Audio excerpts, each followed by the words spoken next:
Hey guys, this is Mark from pixelfiendtech.com here, and recently in some of my videos you may have noticed that I got this, iOS 7. Now it is a beta version, I will tell you that, so do not expect everything I show you in this video to be the full final version. This is no sort of review or anything, but today I will be showing you my 5 favourite features of iOS 7. Okay, so this is just my personal opinion, my 5 favourite features of iOS 7, so I'm just going to change camera angles and give you a closer look at Apple's brand new operating system.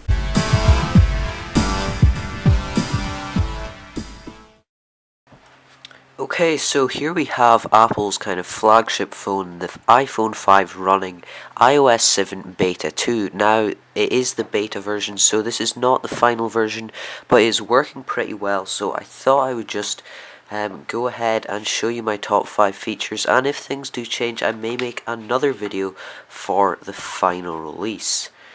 Okay, so I am going to start from number 5 and work my way down to my favourite feature, the number 1 feature on this iPhone that I like. So coming in at number 5 is the automatic app updates. Now, to be honest, a lot of people have said they didn't like this. Now what it basically is it basically all the apps update themselves. So for basically on the old iPhones and iPods, you had to go into the App Store and press update. Now it just does it in the background for you. Now a lot of people, to be honest, didn't like this feature, so what Apple have done is if you go into settings, iTunes and App Stores, scroll down, you can turn off automatic updates. And also for those who like to see what are in their apps, if they go over to notifications, it will tell them when an app has been updated, and then it will take them over to the App Store to this, which is just a list of your apps, so you can see the stuff that is newly been updated. The next favourite feature that comes in at number 4 is the camera application. Now, this camera application basically it's just a lot easier to use. So here along the bottom you can see the HDR button, so you don't have to go into a menu. You just tap that there to turn the HDR on and then HDR off. Then you just flick along, so that's video, photo, which is just your normal photo, square, which is a square photo, so you can see it changes size there. And then you of course have panorama, where you can take your really cool panoramic pictures, which is a nice feature of the iPhone. So you have your nice redesigned little take photo button, your photo gallery, and then up top you have flash and move to front facing camera. Now one of the main features is this. It's very similar to Instagram, though on Instagram you apply the filters after, whereas here you see the filters in real time. So you know, if I put my hand across, you can see it's a nice kind of yellowy filter, and so you have 9 different filters there. And of course, if you don't like that, you can just use the normal. So that is a nice little built-in feature for those people who like to get some cool styles on their pictures. So coming up to number 2, now to be honest, number 3. Number 3 and number 2 are pretty much equal, but I'm going to put the multitasking at number 3. So basically the multitasking is when you double tap, and before it just came up with a little bar at the bottom, but now you can see these previews of the apps and the apps at the bottom.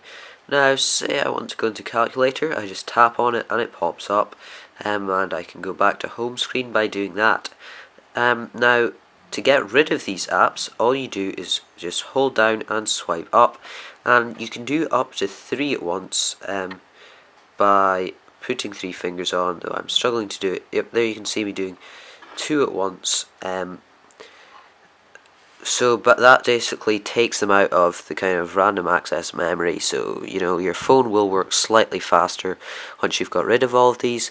A feature I would like to have seen was a clear all, so you could get rid of all of them at once, but sadly We have not seen this so far in the beta versions, and there's a little bug. My background has just disappeared, so I will just unlock my phone here for you, and the background is back. Now that links in with the next thing I want to speak about. So this really is hard to show on camera, but what I will actually do is zoom right in on the screen here, and hopefully you'll see when I move the screen, the apps move in conjunction to the background. So you should see here that as I tilt the screen, it really looks like they are 3D. Now, the best thing to look at it is, since I have stars here, you can see these two stars, not scars, are right on the corner of the screen. So if I tilt it across, you can just see these stars coming more and then going right back to off the screen there. So that is just a really nice cool effect, and that works on the lock screen as well.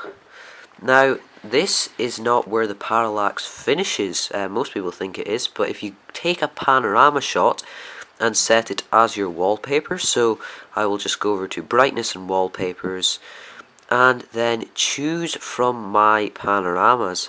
So I have this nice panorama here of a football game.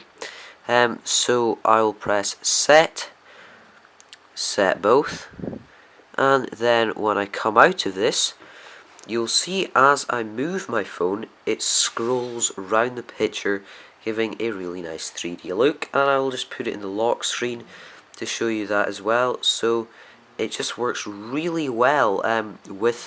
You can go up and down as well, and that is just a really brilliant feature in my eyes, and deservedly at number 2 on my list of favourite features. Now, number 1 favourite feature has to be the control panel. So this is the thing that has been on pretty much all the adverts. This is the thing most people have been speaking about, and it allows you to access your settings quickly from just a swipe up, and it works from every app. So if I go into the App Store and swipe up, you can see it comes up there, and it really does have a nice design. So you get all your kind of main settings. So at the top we have airplane mode, Wi-Fi, Bluetooth, do not disturb, and rotation lock. So that's just to turn those on or off. Next we have quick access to a brightness toggle. We then have our music player, an airdrop function, and then some access to some nice apps here. So at the bottom we have the flashlight app, so you can see the flashlight is on, and if I go over and lock my phone, the flashlight stays on. So that will most likely just kill out the flashlight apps, and you probably will see those kind of dying out in the App Store, because Apple have just gone and made their own pretty much. Then you have a shortcut to the clocks app, so you can set your timers, calculator. I actually find this really handy. If I want to do a quick calculation, just swipe up, tap, and finally you have it over to the camera app. So that is the end of my short little preview to iOS 7. Now this is just a beta version, so things might change, but from what I've seen, I do really like this operating system from Apple. So I will hopefully be making some more videos on this soon, so please subscribe to my channel so that you will be able to see those. If you enjoyed this video, please give it a like, a share. If you have any questions, don't forget to comment or email me at the link in the description. Thank you very much for watching. See you.